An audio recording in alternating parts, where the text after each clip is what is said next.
Ben, well. thanks so much for doing this, mate. No, pleasure. Thank you for having me on. I want to get straight into talking about how the hell did you get in ultra running? I think it's just the challenge of it, I suppose. Like I've always liked to challenge myself, and that was like going back to when I was just a kid playing football and stuff like that. I always looked forward for those hard games, hard training, and then always doing those little extras, and then changing careers and not playing football, like soccer, and then going into running. It just sort of was that progression of your 5K, your 10K, half marathons, and I think it's just that curiosity of what your body can do, how much you can push yourself, what you can handle, and then it just sort of goes from there. And then you sort of, when you sort of start pushing yourself more or doing longer things, then you start, that circle of influence comes in and you start meeting different people, you start hanging around with different people, you start seeing. So it's like that whole, you hear things. Like, I mean, going back, like even look at Moab, like I remember watching that YouTube video in like 2017, 2018 when the race just kicked off, and then like, I think David Goggins did it in like 2019, and that sort of plants little seeds, and then you sort of start doing things, and then it's like, well, yeah, it just goes from there. But I think it just stems from just that growth mindset of, as far as just how far can you go? How far can you push yourself? Mm-hmm. So you just come second in the Moab 240, which I want to talk heaps about. Yeah. And I seen you previously come first in the Kosci. Yeah, that's correct. Yep. But when you were starting out, was there a moment where you might have done your first marathon or your first 50 or something where you're like, hang on, I'm going to really see how far I can go? Or was it just did it keep just slowly progressing? Yeah, it was just a slow progression. Like, I've never been one to sort of jump into things too much. Like I've just done a steady progression of, I've done like so many half marathons, then marathon, did a lot of marathons, and then it's like, well, ultra marathon. Like I did my first UTA, Ultra Trail Australia, was in 2018, and that was the 50K. Mm-hmm. And then basically from 2019 to now, I've done every year I've done the 100K. Wow. And then I probably did about 5 or 6 100K runs, and then I'm like, okay, I'm handling that. Let's step up to the miler. And then like going in 2023, I went over to Chamonix in France and did the UTMB. Mm-hmm. So 172K in the Swiss, French, and Italian Alps, and wow. It's just that process of just keep seeing what you can do. But I've never been one to just go from 0 to 100. It's always just it's a building block and a building process, and I think that's just more. I've always had that longevity outlook of not just not wanting to break myself and just wanting that steady progress from there. With that, what are you putting like your body through, like stress that could be long-term damaging, or? It depends on who you speak to, but no, like I've always been smart about my training. Like I've always, besides one time this year, I just was stupid and chasing a 16-year-old on the track. 42 is not very smart chasing a 16-year-old. My body's, and for doing long distances, my body's not built to run sub 3 minutes on a track anymore. But I suppose I've always been in the gym, done a lot of strength training.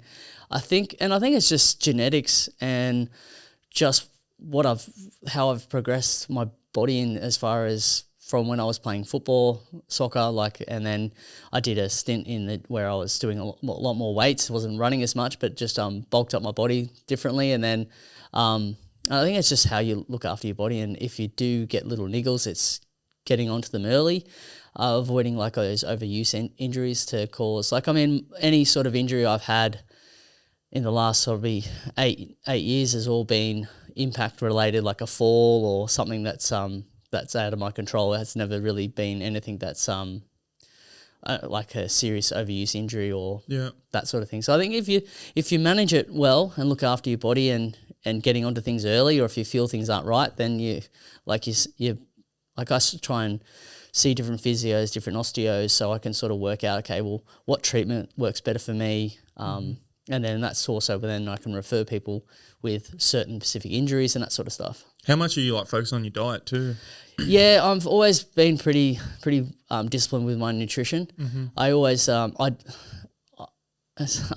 I eat the same thing. Yeah. I just, because I've been doing it for such long, and I did a lot of, especially when I was like doing lots of coaching and personal training and stuff like that, and I did a lot of work on nutrition, and so like all the macronutrients and stuff like that, I probably did that for like 10 years, so I've got an idea of what I do, so, and I know what works for my body. Like I've tried vegan, I've done paleo, done vegetarian, haven't quite done keto to an extent, just too much fat for me to handle. But I just sort of, trial different things so I know what works for my body. Yeah. So that's pretty much why I eat the same thing. Like I'll just eat veggies and salad with chicken, rice, and so I'm getting the right amount of balance of carbs, protein and fats. Yeah.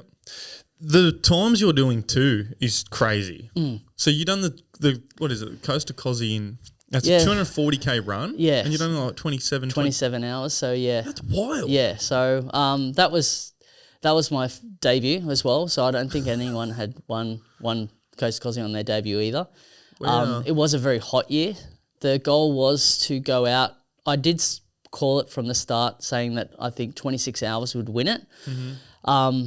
But it was like 35 degrees for a lot of the day, so slowed down. One guy went for it and was running at that pace, but unfortunately he blew up. But hats off to him for having a go at it. But yeah, I think, and that's just managing yourself to the conditions as well. Like it was 35 degrees, so you're sort of pacing yourself. But I think that's... Is there a lot of elevation? Because it starts at sea level, and I think it's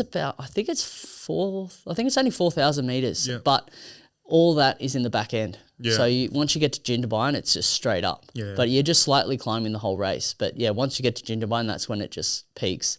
But I think it's just managing your body, not you got to be disciplined, especially with this endurance. You got to know how hard you should be pushing and when you should be pushing.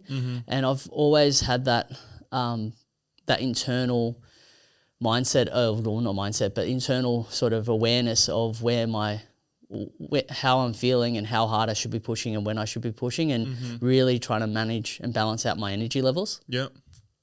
What when you're doing them races, what's the like kilometer breakdown? Like what's your pace? Like for Coast, I think I was just under 6 minute pace per K overall for Coast to Kosci.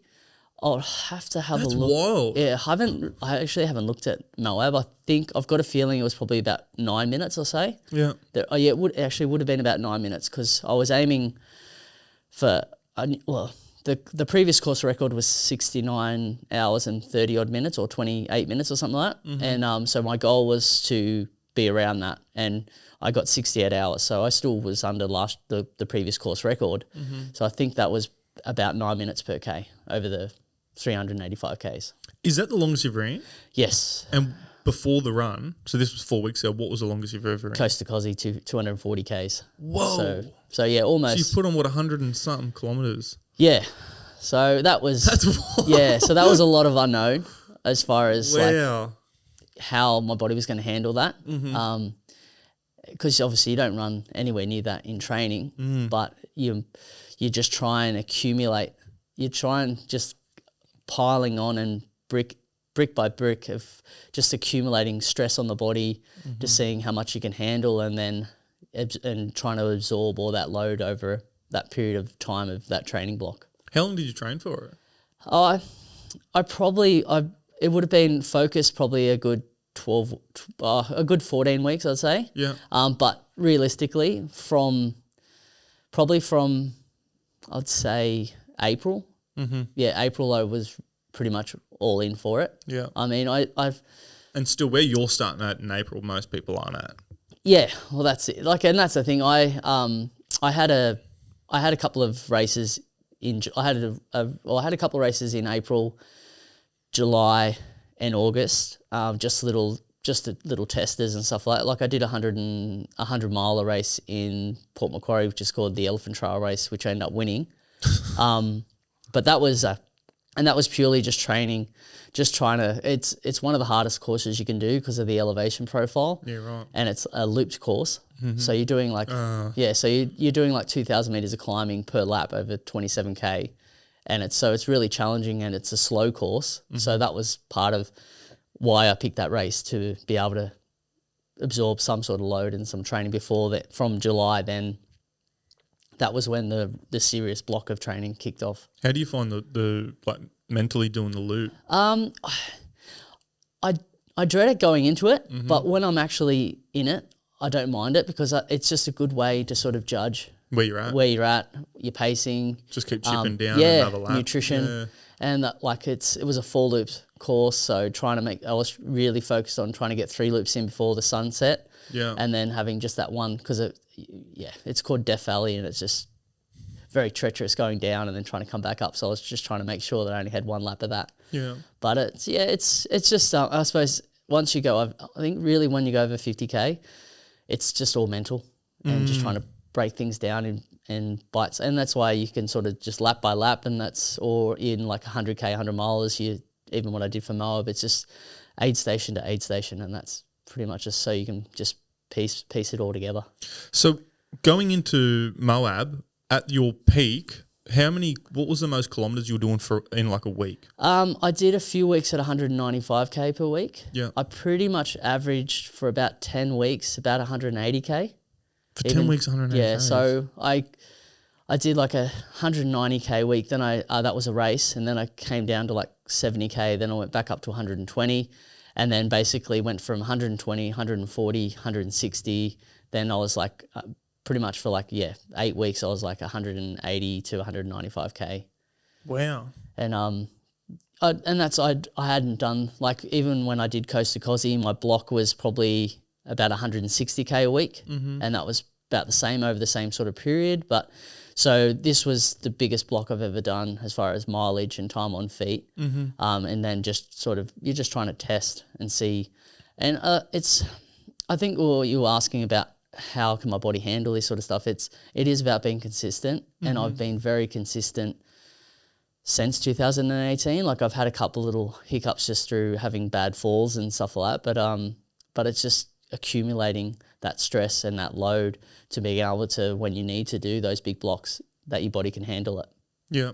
With going into the 240 from the Coast to Kosci, so much, like, it's just unknown. Like, you hadn't done them kilometres. Yeah. How do you mentally prepare for that? Yeah, I do. I mean, you do a lot of visualization, and you do a lot of prep for it. So I watch a lot of like YouTube stuff on it, just so I can picture stuff and see stuff. And then I think it's just like when I'm doing those long weeks, when I'm doing those long runs, like, my weeks are almost identical every week. It's just slight little change, like Monday to Thursday, because I'm working and coaching.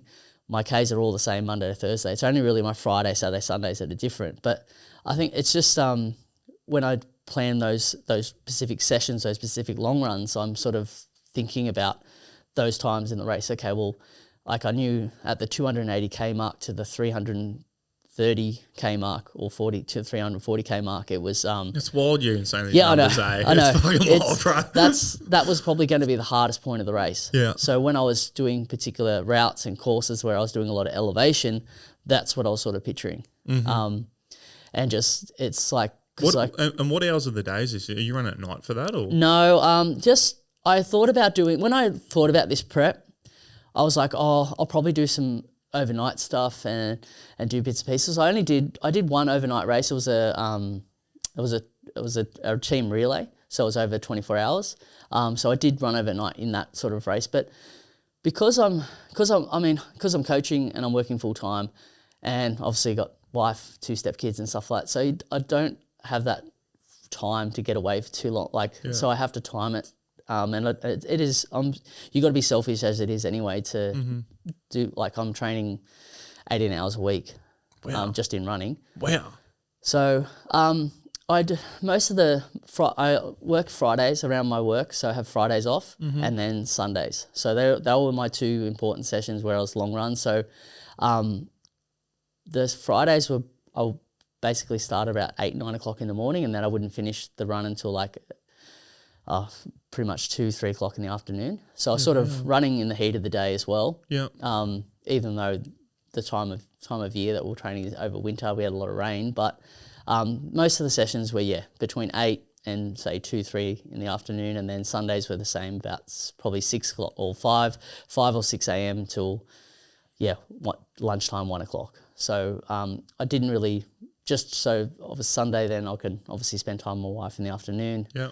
And then Friday was my day off. So then that's the sort of block I had to get my run in on the Friday, because then on the Friday afternoons I sort of coach a couple of kids and stuff like that as well. Are you running every day? Yeah, twice a day mostly. Wow. And that's like Monday to Thursday I'm coaching morning and night. So I sort of get my training in. That's why my weeks never differ, because I'm training with the group Monday to Thursday in the morning and the night. So that's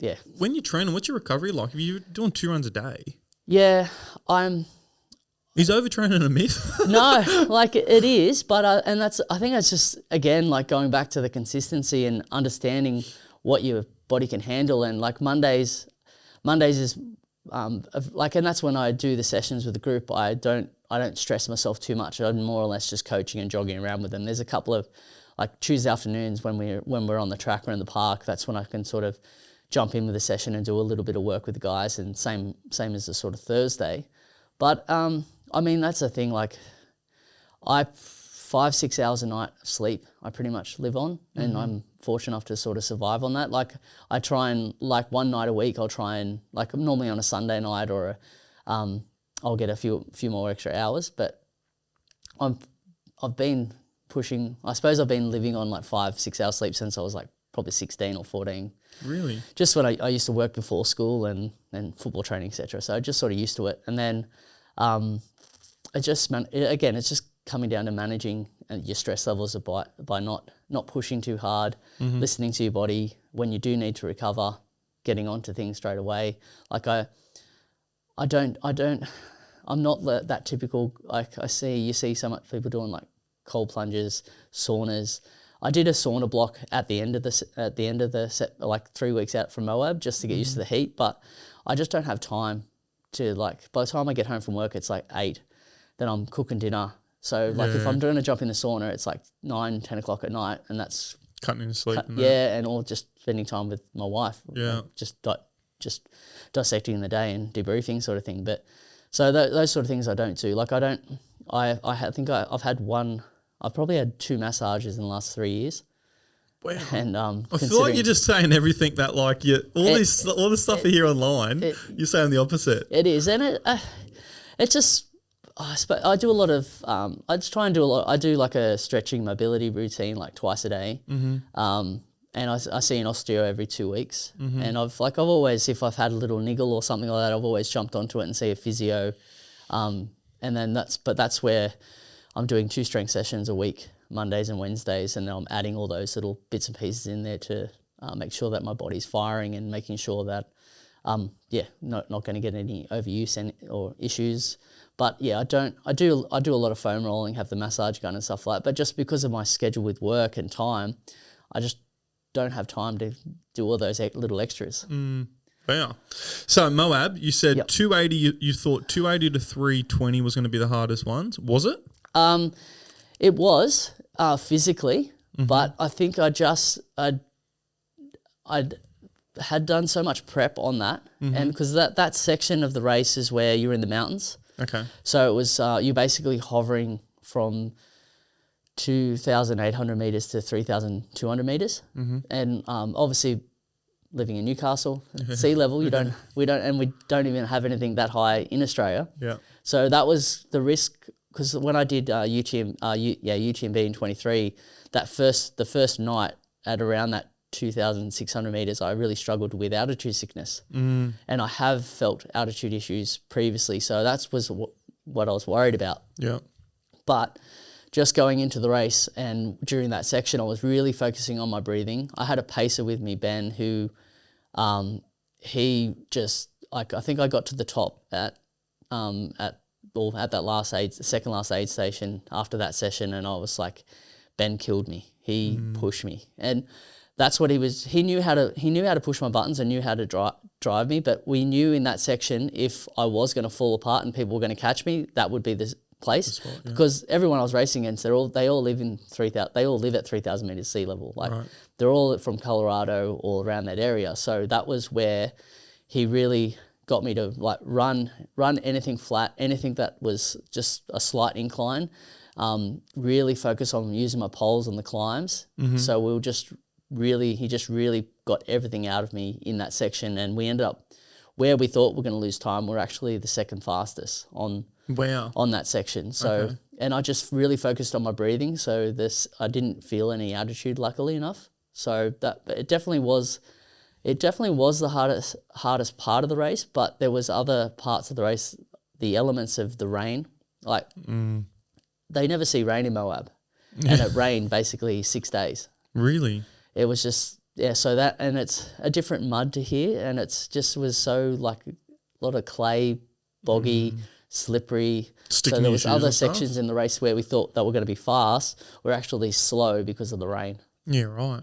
So how many paces do you get? You can pick up your first pacer from, I think it was about 110k, and then you could basically have a pacer from there. And they can swap out? They can, but only at Pacific checkpoints. Okay. So that pacer that started, because there's only certain points that you can have crew as well. So once that pacer started at 110 Ks, they had to run 80 Ks until you could change again. So I had Mitch for that 80K section. And then when we got to Shea Mountain, I had Ben pace me for about 40 Ks. Yeah. And then that was the next pace. And then I had Brooklyn, his son. He paced me for another section, which was like 28K. And then I had my cousin Tristan, who paced me for another 40K. And then I had Ben, who paced me for another 60K. And then I had Mitch jump in for another 60K. So as long you can have paces from 110K, and they can pace you as long as you swap over at the actual cruise points. Yeah, right. So the first 110 Ks you're on your own. Yeah, exactly. So and then because you're getting so tired, it's like sleep. Like I only stopped twice for 2 20-minute naps for the 68 hours. So you're pushing the limits there. And you go through at the start of the race, when you're checking in, you see the medical team, and they're sort of asking if you got any injuries, or if you did, how to manage it, etc.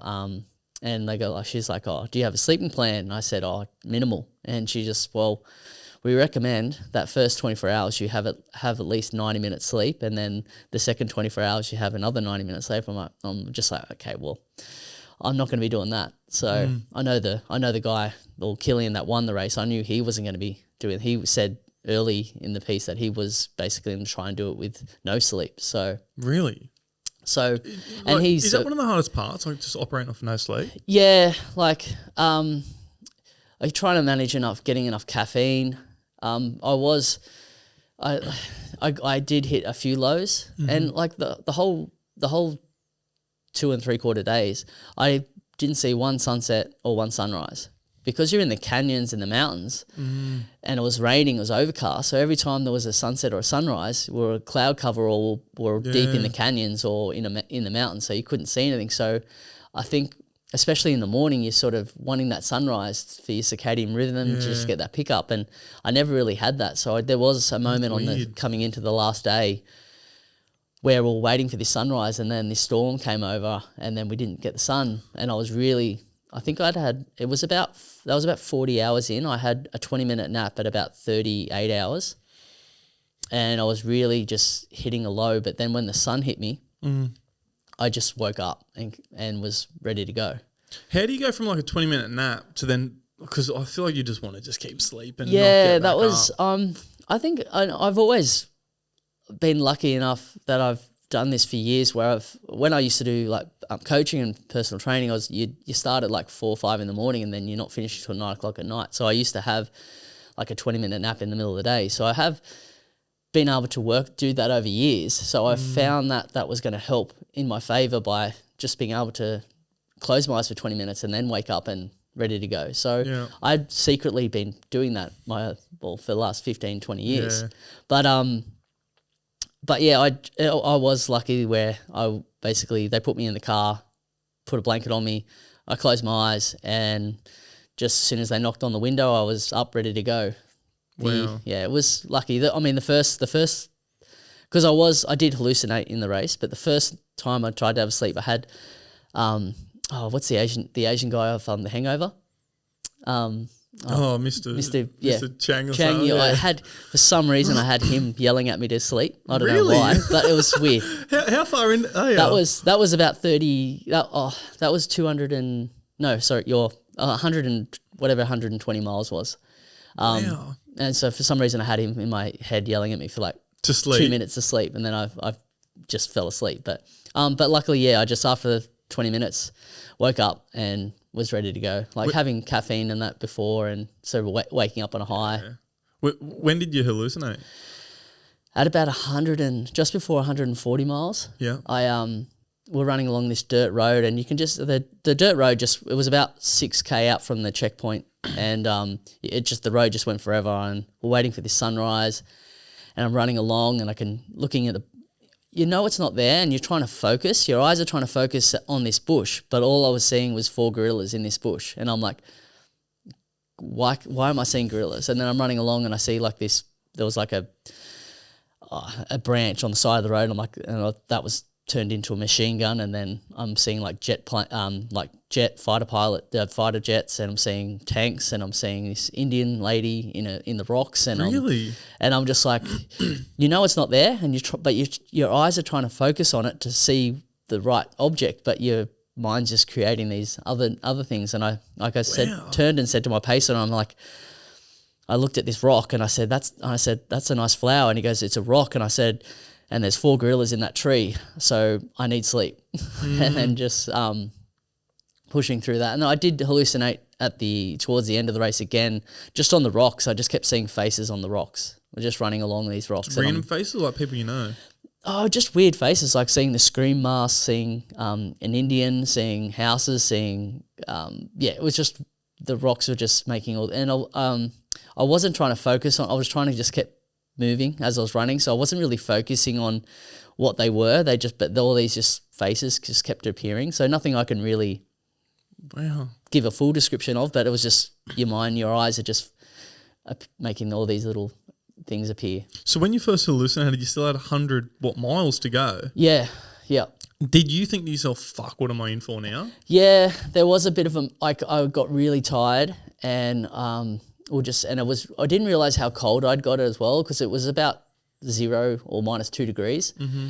And I had gloves on, I had a jacket on, but I had a jacket that's great for Australia's climate, but not so much at 0 -2 degrees. So I did swap my jacket on and had a warmer jacket on. But there, at that process, I'm like, I knew I just needed to get to that next checkpoint. So I wasn't doubting totally. I just thought, knew that I needed to get to the checkpoint just to reset. Yeah. But that 5K to get to that checkpoint, it was really tough. I imagine. And when you're there, like, are you changing out shoes? Are you? Yeah. So early on in the race, because it was raining nonstop, my feet were wet. So at about 150K, when you got to your second crew point, at that stage, I hadn't really seen my crew for like 50Ks, 60Ks. And then my feet were wet, and I could feel I was starting to get a few blisters and stuff, which so we changed shoes, dried my feet. Did you pop the blisters? No,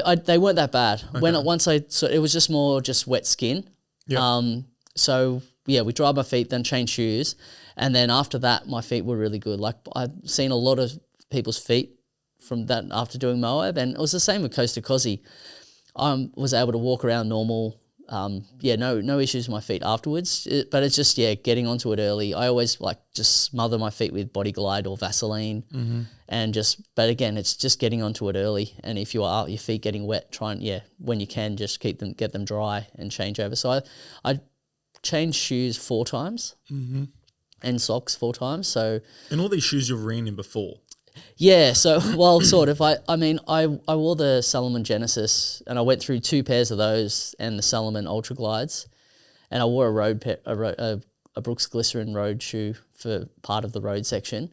But they're all shoes that, like, the 2 Salomon Genesis that I ran were brand new, which... So you're putting on brand new shoes in the race? Really? But I have worn that shoe, like, I've gone through about 3-4 pairs of those shoes previously, but yeah, you should probably put a couple of Ks in them before, but I just bought them out. But yeah, but otherwise no issues with the shoes. Yeah. The Ultra Glides were the only reason I probably would have stayed in the Genesis longer, but just because of the mud and the wet, and they were so wet, I needed to change shoes and dry them. But that was why I probably had an extra probably changed my shoes an extra 2 times more than what I was planning to, but that was just because of the weather. Yeah.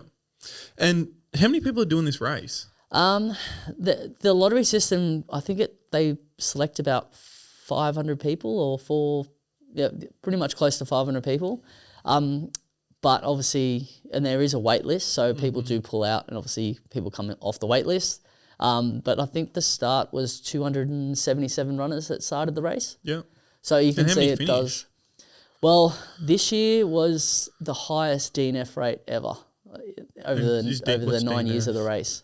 So 42% there was a 42% DNF rate. And what's DNF, sorry? Sorry? What's DNF? Oh, sorry, did not finish. Oh, really? So 42% don't finish? Yeah, so 42% of the race didn't actually make it to the finish line. And that was the highest ever in that history. Yeah, so. I imagine a lot of, and you told me, but I imagine a lot of them are also just wanting to finish it. They're not trying to win. Yeah, there is a lot that just basically are just going over there just for the experience and just to cross that finish line. And for it to be so high this year is a combination of the weather.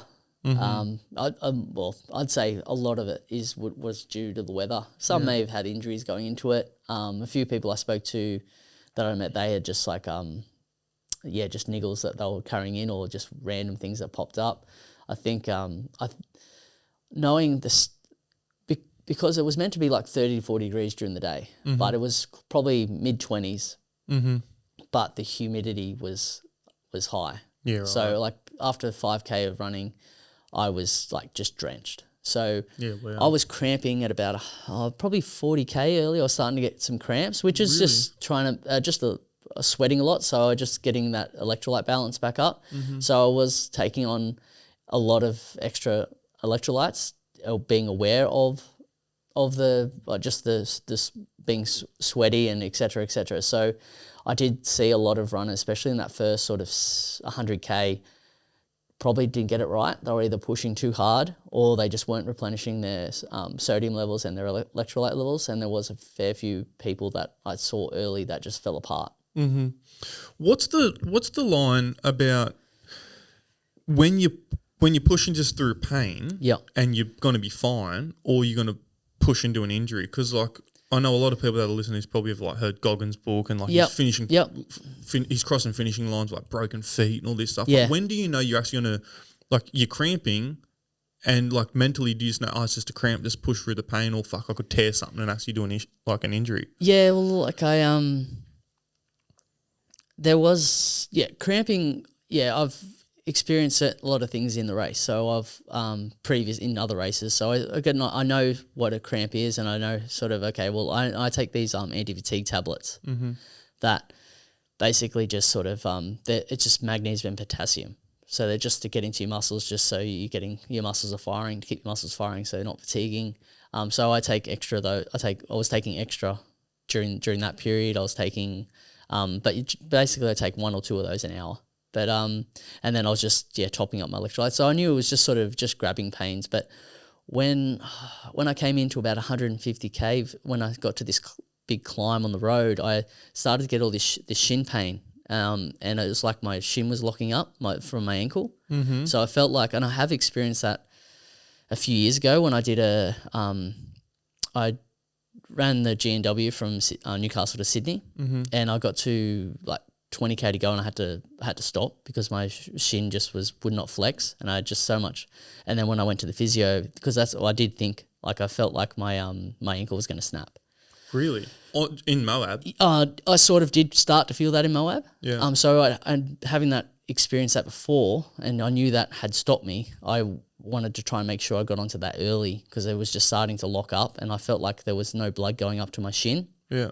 And is it the tendons in the front of it? Yeah, it was just the tendons just sort of loaded up. Like I when there was a physio at the aid station, so she just started deep tissue massaging my shin and my ankle, and sort of got the blood flow back. And it did come back during the race a couple of times, but not that bad. Mm-hmm. But I think it's just getting onto things early. But you sort of know, like if you're starting to change your gait, or you can't run like you normally can, then that's when you're risking injuries. And I suppose that's where you look at, like, sometimes you might pick up tendon issues, and that's tendon. You're not going to snap your tendon. Like, it's different if you're going to, you might pick up some tendinopathy or et cetera, but there's you sort of get you sort of know what you can and can't push through. I suppose it's just being understanding what is going wrong as well.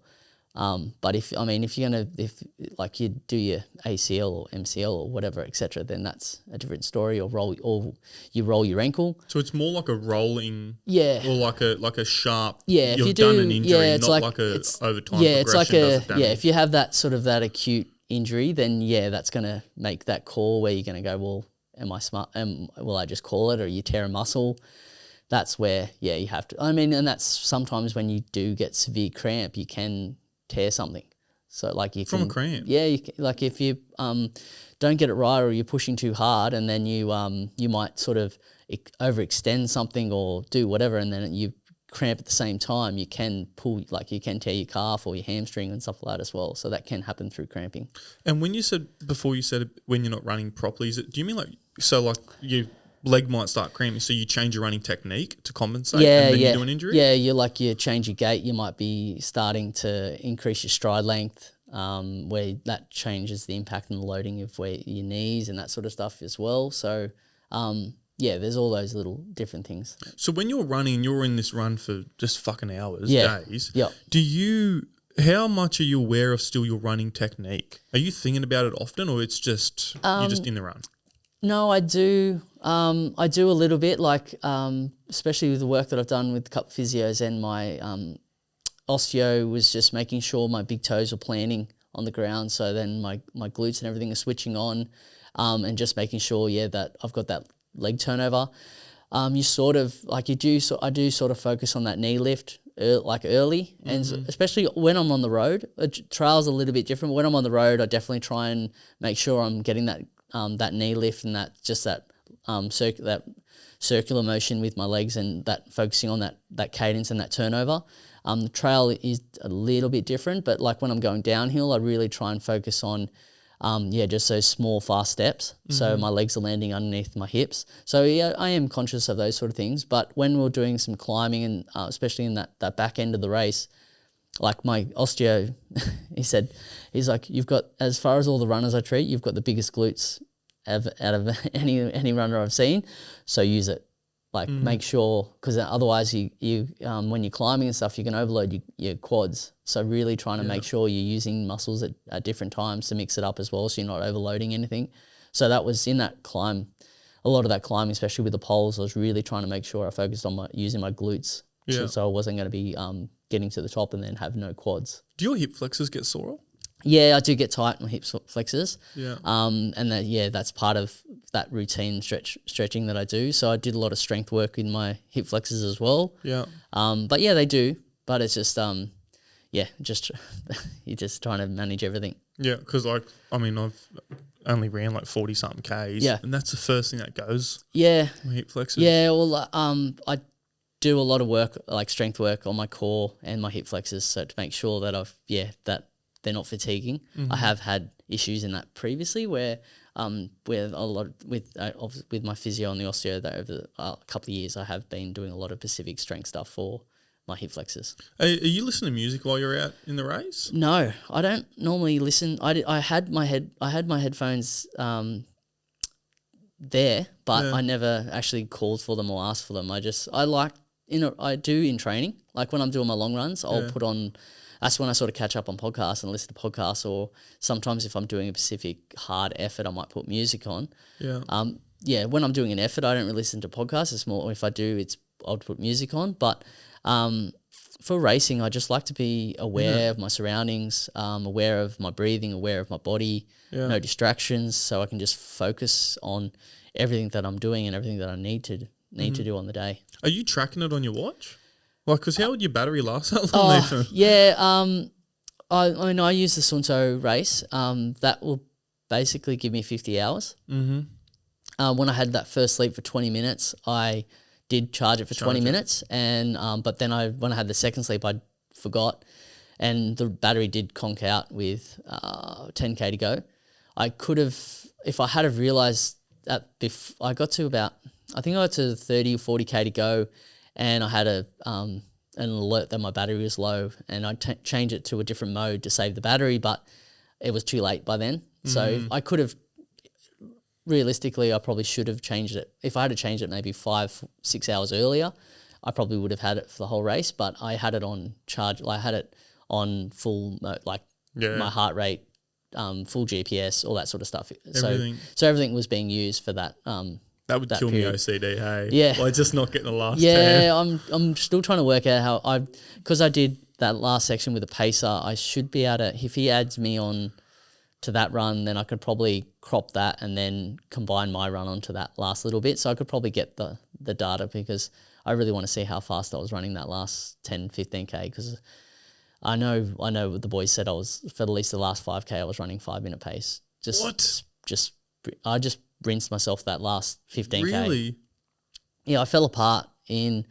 That's wild. Yeah, we had I had a 14-mile lead leaving the last checkpoint with 28K to go. You were out in front. No, sorry, from third place. Yeah. I think when I got to the last checkpoint, I think first place was like almost at the finish. Oh, really? But yeah, he was flying. He broke well under the course record. He broke the course record for the there's a Triple Crown, so the 3 200-mile races in the US. And so he won all three. What's and his name? Killian Court. Yeah, so right. he broke the Triple Crown record, won all three, and broke all 3 course records. So he's an animal. Yeah. But so I had a 14-mile head start, and that was, I think that was probably the part in the race where I cracked mentally. Left the checkpoint, and the lady said, it's 28 to go. You got 20K of downhill running down the slip rock, and then you get the road and you're done. So I had in my head running out of that checkpoint, I'm like, it's down. I'm tired, but it's downhill. So I've got the momentum I've got the legs to run downhill, so I'll be fine. And we got to this like rock. It was real rocky. It was up and down, all these sharp rocks, and I kept landing on these, the ball of my foot, and I felt like I kept ripping the ball of my foot open. So I was just... And then I was in my head, I'm like, I've got 20K of this. How am I going to do this? And then I started to get tired, and then I let my mind just go. And then I got really tired, and then... Do you get emotional? No, I wasn't. I just kept falling asleep. Like I was running, but I wasn't running as fast as I thought I was, and I kept yelling out for splits. I'm like going, how long have we got? And he's like, we got 18K. And then I'm like, how far have we got? And he's like 17.8. And I'm like, oh shit, I thought we would have at least done a K by now. And Wow. I just kept falling asleep, and I was starting to hallucinate again. I'm like, you know, when you're tired and you just can't stop yourself from not falling asleep, I was just battling with that. And I mustn't have been moving anywhere. Like I must be moving really slow from 18K to 15K, and we didn't have reception, so we didn't. He didn't know how far third place was coming, and the crew couldn't get in contact with me because they're back at the hotel, and they're watching the tracker and watching this third place get closer and closer, and they're all stressing and they're trying to ring, and then eventually they got in contact with Mitch, and I sort of was out of it, and then Mitch was like, I'm really worried. He's like going to collapse on the trail, and they're like, wake him up. The third place is coming. He's moving fast. If you don't get him going, and that was like I could hear my wife talking, and then Ben jumped on the phone. I could hear him on the loudspeaker, and I just heard him saying, "He's got to fucking go. You've got to get him up. Third place is coming." And then I just woke up, and I was just started running. Oh, goosebumps! Yeah, I was just like, I just hearing his voice and the thought of losing second spot. Yeah, I just. Bang, and went, and I started running down the hill, and I'm yelling at Mitch going, why didn't you wake me up? And then he's like, I tried to, I thought you were going to collapse. And then I'm like, just get me to the road, because like Ben was saying that like it's going to be, because when I won Kosci, it was a tight finish. Like second place was only 2 minutes behind me, and we sort of got to the same sort of thing. It was like the last 20K, you had to get up to the summit of Kosciuszko, then you run back down. And so I got up to the summit, hit the bollard and started to come back down, and she wasn't that far behind, but because it was downhill rolling. Anyway, we got to the last sort of 5K, and I look back and she's like 200 meters behind me. So I just like, and again, like I was running probably about 4:20s for the last 5K. What? Just to finish. So Ben knew that I could do it, and that's why he was revving me up. And so I knew once I got to the road, I could run and I could get there, but it was getting to the road off the rocks, which just felt like forever. But I was just, and that stage I had tailwind on me, which is what I use for fuel, but I had 2 bottles in my pack, but I just was too focused on getting to the road that I didn't drink anything for like an hour. And then finally got to the road and I had something to drink, but I was basically just running pure on fear, adrenaline. And then even though I knew, like the guy that got third, I ended up finishing an hour ahead of him anyway. He hit a wall or something? Yeah. He saw me not moving, so his pace had pushed him, and he said his legs blew up anyway. So yeah. You still got GPS trackers on you that everyone can watch? Yeah. Okay. So you carry a little little tracker on you. So yeah, everyone's like dot watching, and you can see how fast they're moving. You can see the splits, that sort of stuff. So that's why Ben was back at the cabin doing like all these numbers, going, okay, he's moving this fast, Ben's moving this fast. If he doesn't move, then they're going to get to the road at the same time. So he's yelling out to me I could hear him on the phone saying, it's going to be coast to Kosci all over again. You got to run everything. You got to get to that road. And then once we got to the road, I knew that no one was behind me. I knew he wasn't back, but I just, from that 15K out, I just put myself in that headspace of just pushing as hard as I could. So no matter what, like Mitch was saying, you don't have to run this fast. And I was like, I'm pushing.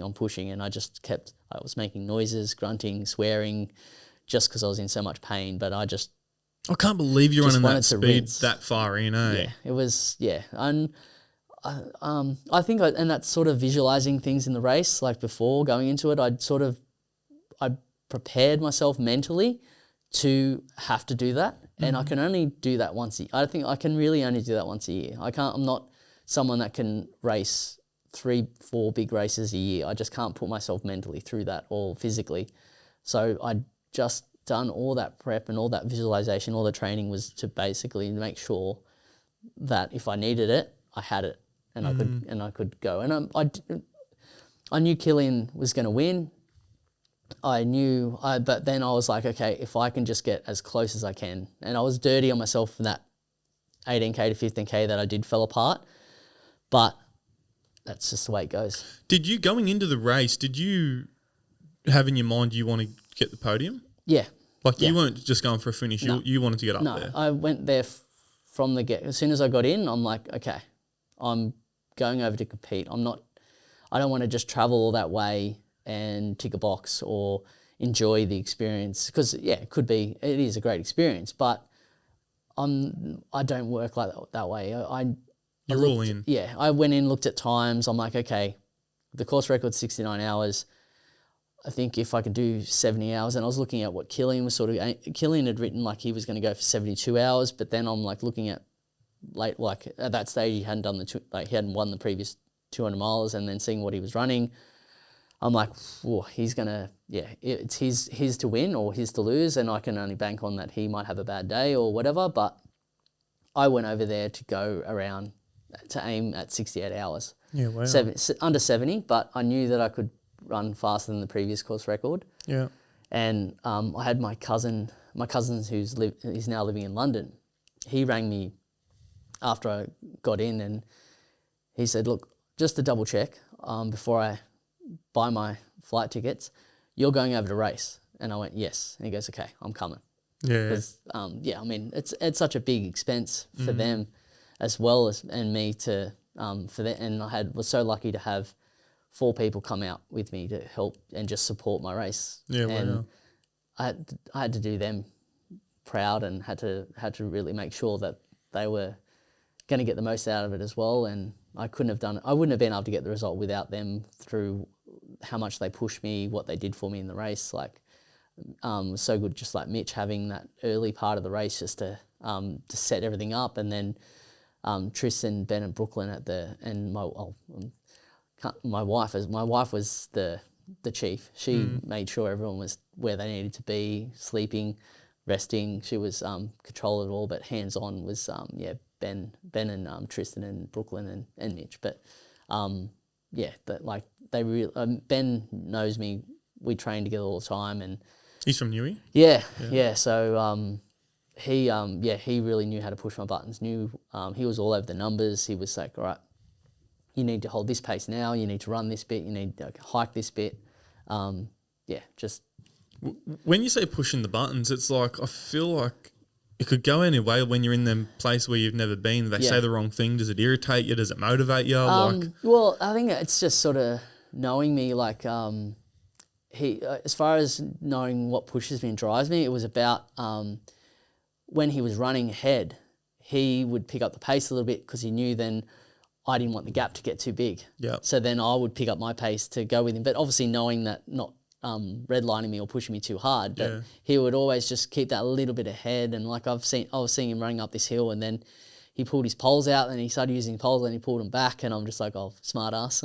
Yeah. But like that competitive. He knows how competitive I am, and he knows the training block that I did and what I could do, and after, like, he crewed me for Coast to Kosci as well, so experiencing that, knew what to do and how to get everything out of me. Did he meet you at the 100K mark? Or someone else? No, that was Mitch. He picked up at about 150K and did that. Was it about a 40K section? Yeah. And then he did that middle section. That was three quarters into it. That was really hard. And when you got into the 100K mark, you were already coming second. Yeah. And did you stay second then the whole time? Yeah. Wow. Yeah. So I at the start of the race, I just planted myself. There was Killian and Brody was the other favourite, and I just planted myself behind them. So like for the first 10Ks, 7Ks before we went into the trail, we were running at about 5:30 pace, and I just planted myself right behind them. Like, okay, this is where I need to be. This is the front pack. Go with it. And then I got stuck behind one guy that was out with poles, and there was about 10 of us in a line, and I sort of got stuck behind him, and then Killian, and there was about 4 or 5 that got away, and I got stuck with this second group. So it took me a while to get past them, but I thought I was about 8th or 9th, and then we came into that the second checkpoint where we saw the crew for the first time at like 26K, and I thought I think I was in 6th spot, but I thought I was in like 10th spot. And then I left the checkpoint in and out, and then I was the next. You don't see the crew from 20K to 110K. And I knew when we got to a couple of the aid stations, I came in with like 3 runners, and I'd leave before them because I only use tailwind, which is just electrolytes. My transitions at checkpoints are very quick because all I need is water. I just put the sachets in, or I've got empty bottles, so I just fill the water up, and then I'm ready to go. So I knew that I left with a few runners, and I thought it was I thought I was running at like 6th, 7th, but I was actually with second, and it was me and him were 2nd and 3rd. Yeah, wow. But and that was so that was when I left that 110K point. They were like, "You're in." I heard a lady say, "Oh, you're in second, congratulate," but I didn't hear. I thought she just said seconds or something. I don't know what she said. I wasn't. I was just focused on that, and and then. Then I was like completely shocked that I was in second. Wow. At that point. So I didn't anticipate to be in second so early. I know I do finish stronger in races, so I thought I'd just sort of weed myself through. But once I was in second, I was like, okay, we're here. Let's go. That's incredible. Are you already looking towards the next race or goal, or what you're doing next year? I've started to do a bit this week. I mean, after finishing, they're all like, "Oh, come back and do another one. Come back," and the boys are all going, "Well, let's come back next year." The guy where the accommodation, the hotels, where the cabins that we stayed at, he was awesome. He was like, "Come back next year. I'll look after you," and all this sort of stuff. So I don't know next year, but it's just such a big expense. Surely you get some sponsors Well, now. Hey? that's the thing. I need to try and see if I can get some help, especially now that I've got such a good result. Yeah. And just to see if I go for it again and maybe look at another race maybe. But there is a 200 mile in Western Australia that maybe I might look at. Body's feeling okay at the moment. I've just got a little bit of numbness in my left foot, which is a bit of nerve, but that's almost gone. But yeah, I think that's pretty.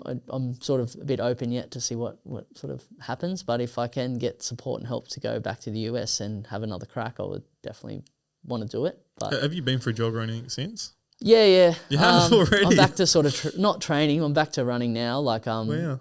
I think I did about I think I did 50k last week, and then I'll about the same. But I'm not focused on anything now until the end of the year. I'll just tick my legs over. Yeah. I sort of I sort of half jumped in the session on Tuesday, but I think I in the 2 weeks after the race I only did 2 runs while I was we went to Nashville, New York, and San Fran. So how long did you have off before you first run back? It would have been a week and 8 days. 8 days, and then I just went for like 5k. Oh, that's so quick. Yeah, I only did 4k. It was just my cousin and his girlfriend wanted to go for when we were in Nashville, wanted to go for a run, so we just ran we just ran a little 4k loop around Nashville, and then I think I did a 5k run in New York. And then, basically I did a lot. I think that's why I've still got a bit of numbness in my foot too, was on holidays, you're walking around, like we're walking 10, 15 Ks a day, easy, just sightseeing and getting around. So, and I was wearing like just casual shoes, Echo shoes. So probably just not quite enough cushion for my foot to recover and relax. But now I'm back, I can get on top of everything. What's the next day look like? Are you walking? Yeah. That next day, that morning, I finished the race. I think I had like 3 turkey sandwiches, and then went to sleep. And I said because it was like 9 o'clock in the morning by the time we got back, I said to the guys, like, just give me 2 hours. I don't want to sleep all day because then I won't sleep tonight. So just give me 2 hours. So I slept for 2 hours and then got up and went to the pub and had lunch and walked around and went. Yeah, so I was walking around all right. And really? And then we went down back to the finish line about midnight to watch one of the guys had met this other crew while they were crewing, and so they wanted to watch their runner come through. So I went and met their crew, their runner, and then Dave Goggins was finishing. Yeah, wow. So we went and stayed down.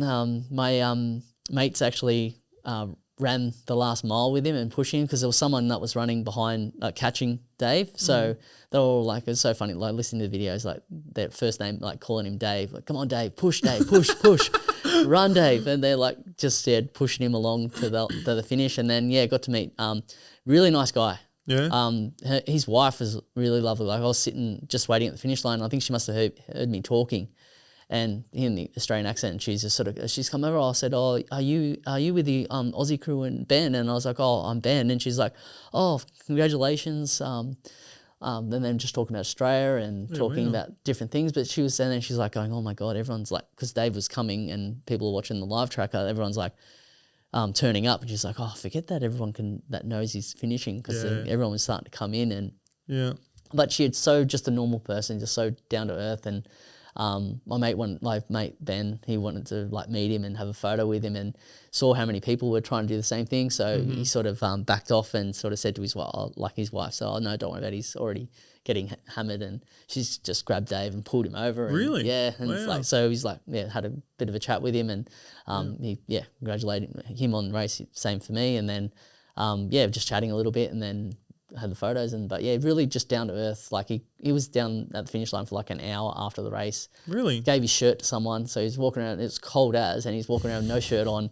just seeing everybody. Gave everybody that was there the time of day. Wow. And just normal person. And that's huge after just doing that run. You just want to go. When I finished, I was took photos and had a little interview and whatever, and then got some food. But within 10, 15 minutes of finishing, my body was starting to shiver and I was starting to get cold. So got changed and put clothes on. But he was, just shirtless, walking around for like an hour. Really? Yeah. And so you finish, you start shivering and whatnot, then you say you go and get a 2-hour nap. Yep. How long is that before you sleep? Because I feel like, wouldn't your adrenaline just be pumping and you couldn't sleep? I was still pretty wide. I think I fell asleep at about 2 a.m. that night. So yeah, I had the 2-hour nap during the day, and then about 2 a.m.